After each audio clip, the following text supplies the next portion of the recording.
شايفين بقى الكيكة بيضة وحلوة ازاي من جوه.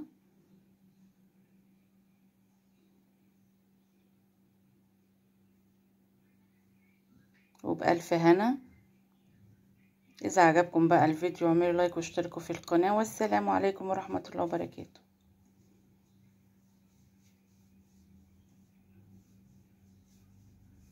السلام عليكم ورحمه الله وبركاته. ازيكم يا حبايبي، عاملين ايه؟ النهارده هنعمل مع بعض كيكه حلوه قوي هتعجب ولادنا وهم في الامتحانات دلوقتي.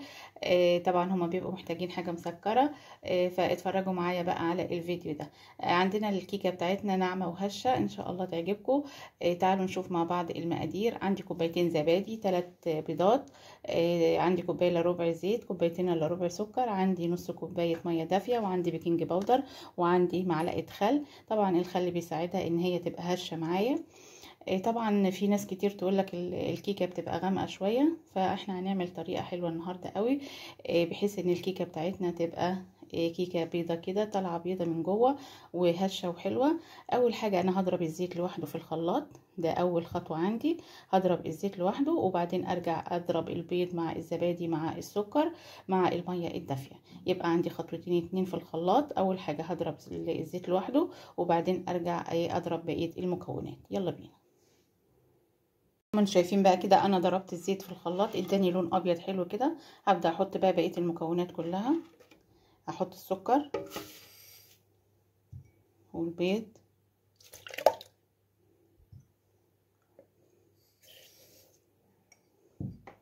هحط الميه، هحط هنا علبتين الزبادي،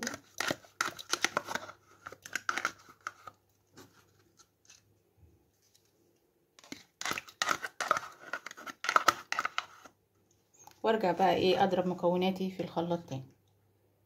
عندي هنا 3 كوبايات دقيق، وعندي هنا كيس بودر. ابدا اقلبه كده مع بعضه. هحط بقى الخليط بتاعي. بسم الله الرحمن الرحيم، وابدا اقلب.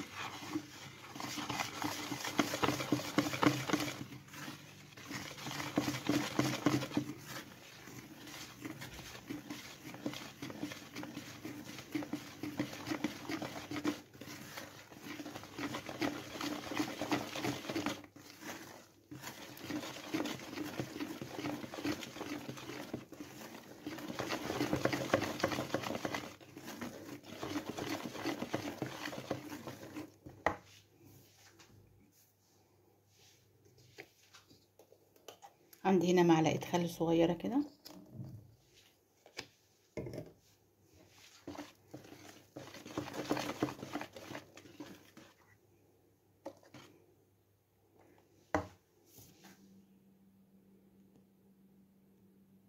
عندي بقى هنا صينيه دهنتها سمنه وبعدين حطيت عليها دقيق. هبدا احط بقى الكيكه بتاعتي كده.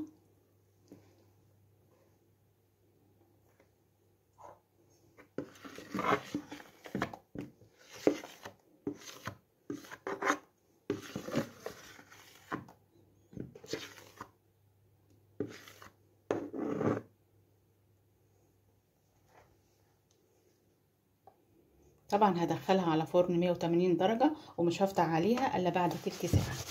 هبدأ اطلع كده الهواء ده.